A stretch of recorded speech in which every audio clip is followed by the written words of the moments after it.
ইসলামের শুরুতে হিজরত ছিল ফরজ, এটা ইসলামের মানদণ্ড ভাবা হতো। অর্থাৎ যারা হিজরত করছে তারা মুসলমান, আর যাদের কোনো কারণ ছাড়া যারা হিজরত করে নাই এখানে থেকে গেছে তারা মুসলমান না।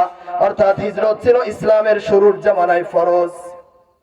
আল্লাহ তাআলা সূরাতুন নাহলের মধ্যে বলেন, ইন্নাল্লাযীনা তাওয়াফফাহুমুল মালাইকাতু যালিমি আনফুসিহিম ক্বালু ফীমা কুনতুম ক্বালু কুন্না মুস্তাযআফিনা ফিল আরদ। যারা হিজরত থেকে দূরে থেকেছে, হিজরত থেকে মক্কায় থেকে যাওয়ার কারণে নেক আমল তেমন বেশি করতে পারে নাই। মক্কার লোকেরা তাদেরকে নেক আমল করার মতো, নিজেদের ঈমান প্রকাশ করার মতো সুযোগ দেয় নাই। এই ব্যক্তিরা যখন দুনিয়া থেকে চলে যাবে, ফেরেশতারা তাদেরকে জিজ্ঞাসা করবে যে তোমরা দুনিয়া থেকে কি নেক আমল করে এনেছো, তোমরা মক্কায় ছিলে, মক্কায় থাকার কারণে কি নেক আমল তোমরা করেছো। তখন তারা বলবেন, কুন্না মুস্তাযআফিনা ফিল আরদ, আমরা জমিনের মধ্যে ছিলাম নির্যাতিত, নিষ্পীড়িত, আমাদেরকে জমিনে কোণঠাসা করে রাখা হয়েছিল। ফেরেশতারা ডাক দিয়ে বলবে, আলাম তাকুন আরদুল্লাহি ওয়াসিআ, আল্লাহর জমিন কি প্রশস্ত ছিল না? আল্লাহর জমিন কি শুধুমাত্র এই মক্কাই ছিল? ফাতুহাজিরু ফিহা, আল্লাহর জমিন তো অনেক প্রশস্ত ছিল, যেখানে ইচ্ছা তুমি হিজরত করে যাইতে পারতা। নিজের ঈমানকে বাঁচানোর জন্য, নিজের আমলকে বাঁচানোর জন্য হিজরত করতে পারতা। ফাউলাইকা মাওয়াহুম জাহান্নাম, এই সমস্ত ব্যক্তিদের আর কোনো উত্তর থাকবে না। যেহেতু এই সমস্ত আল্লাহর বান্দারা তাদের সামর্থ্য থাকা সত্ত্বেও তারা হিজরত করে নাই, এই কারণে আল্লাহ তাআলা ঘোষণা করেন তাদের জন্য পরকালে রয়েছে জাহান্নামের শাস্তি। তাহলে হিজরত ইসলামের মানদণ্ড, ফরজ, যারা তরক করছে তাদের জন্য রয়েছে শাস্তি, এটা বুঝতে হবে। ওই আল্লাহর বান্দা যে মক্কা থেকে মদিনার এক মহিলা, ওই মহিলার নাম ছিল উম্মে কায়েস, ওই উম্মে কায়েসের প্রেমে আসক্ত হয়ে সে এখান থেকে হিজরত করে চলে গেল।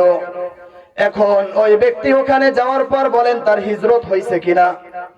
হিজরত তো ঠিকই করছে, সাহাবা একরামের সাথে করছে, সাহাবা একরাম যেইভাবে করছে সেও ঠিক ওইভাবেই করছে, কিন্তু মাঝখান দিয়ে তার নিয়তটা ছিল ওই মেয়েকে পাওয়ার।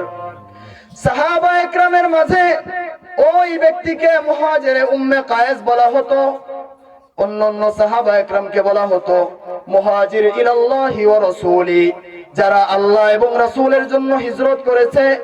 কিন্তু ওই আল্লাহর বান্দাকে এটা বলা হতো না, ওই আল্লাহর বান্দাকে বলা হতো সে মুহাজিরে উম্মে কায়েস, অর্থাৎ উম্মে কায়েসের জন্য ওই বান্দা হিজরত করেছে। ঠিকই করেছে, সব কিছু ঠিক আছে, কিন্তু মাঝখান দিয়ে তার নিয়তটা আল্লাহর জন্য ছিল না, আল্লাহকে রাজি খুশি করার জন্য ছিল না।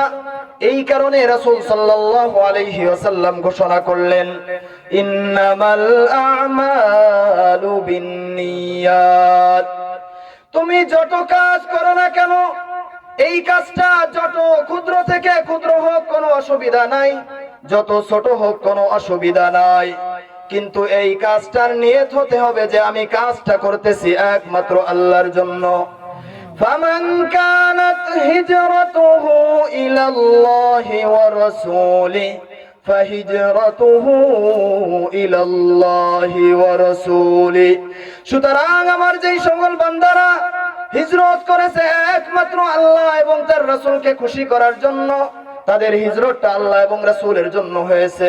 ওমান কানাত হিজরাতুহু ইলা দুনিয়া লিয়ুসিবুহা আও ইমরাআতিন ইয়ানকিহুহা ফাহিজরাতুহু ইলা মা হাজারা ইলাইহি, আর যেই বান্দারা আল্লাহ এবং রাসূলের জন্য হিজরত করে নাই, বরং হিজরত করছে দুনিয়ার কোন জিনিসের জন্য, দুনিয়ার কোন লোভে পড়ে, কোন মহিলার লোভে পড়ে যাকে সে বিবাহ করবে, অথবা দুনিয়ার কোন লোভ লালসায় পড়ে ওই ব্যক্তি হিজরত করেছে, ফাহিজরাতুহু ইলা মা হাজারা ইলাইহি, ওই ব্যক্তির হিজরত একমাত্র ওই জিনিসের জন্যই হবে, সে আল্লাহ এবং রাসূলের কাছে কোনো প্রতিদান সে পাবে না।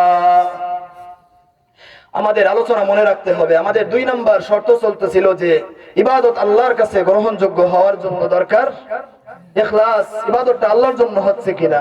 দেখেন শুরুতে যে হাদিসটা বললাম এবং এই মুসলিম শরীফের যে দ্বিতীয় হাদিসটি বর্ণনা করলাম, এখানে সব কিছু ঠিক আছে, ইবাদতটা ঈমান সহকারে আছে, সুন্দরভাবেও করছে, কিন্তু মাঝখান দিয়ে শুধু আমার নিয়তটা ঠিক নাই। নিয়ত ঠিক না থাকার কারণে এত বড় কঠিন একটা ইবাদত, যে ইবাদত ছেড়ে দেওয়ার কারণে আল্লাহ জাহান্নামী বলে ঘোষণা করতেছেন, ইসলামের মানদণ্ড বলে রাসূল বলেছেন হিজরতকে, সেই হিজরত করতেছে কিন্তু নিয়ত সহি না হওয়ার কারণে ওই হিজরতের দ্বারা আল্লাহ এবং রাসূলের কাছে কোনো কাজ হচ্ছে না। তাহলে আমরা যত ছোট থেকে ছোট কাজ করি, আমাদের সর্বপ্রথম কাজের নিয়তটা ঠিক করতে হবে। আমাদের মক্তবের ছোট ছোট বাচ্চারা দেখবেন পড়ে, আখলিস দীনাকা ইয়াকফিকাল আমালুল কলিল, আখলিস দীনাকা ইয়াকফিকাল আমালুল কলিল, যে তুমি ইবাদত কম করো অসুবিধা নাই, ইবাদত কম করো কিন্তু ইবাদতটা যেন আল্লাহর জন্য হয়, ইবাদতটা যেন আল্লাহর জন্য খালেস হয়, তাহলে ইবাদত আল্লাহর কাছে গ্রহণযোগ্য হবে। আল্লাহ তাআলা সূরাতুল বাইয়িনার মধ্যে বলেন, ওয়ামা উমিরু ইল্লা লিয়াবুদুল্লাহা মুখলিসিনা লাহুদ্দিন। আল্লাহ তাআলা বলেন, আমি মানুষকে ইবাদতের আদেশ করি নাই, তবে আদেশ করেছি একমাত্র ইবাদত করবে আল্লাহর জন্য। ইবাদত হবে তাদের, ইবাদত বন্দেগী সব কিছু হবে একমাত্র কার জন্য? আল্লাহর জন্য।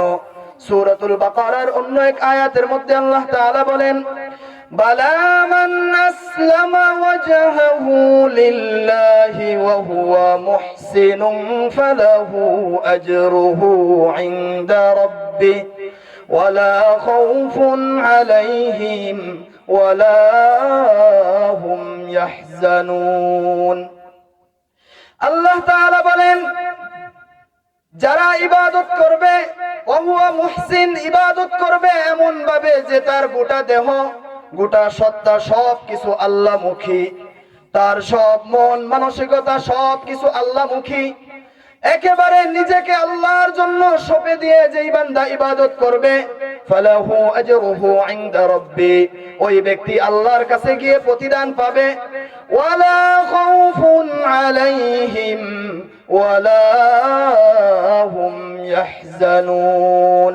এই ব্যক্তি যখন দুনিয়া থেকে মৃত্যুবরণ করে আল্লাহর কাছে চলে যাবে, আল্লাহর কাছে চলে যাবে, ওই ব্যক্তির দুনিয়ার কোনো জিনিস নিয়ে এবং পরকালের যে ঘাটিগুলো আছে, এই কোনো ঘাটির কোনো বিষয় নিয়ে ওই ব্যক্তির আর কোনো চিন্তা পেরেশানি থাকবে না।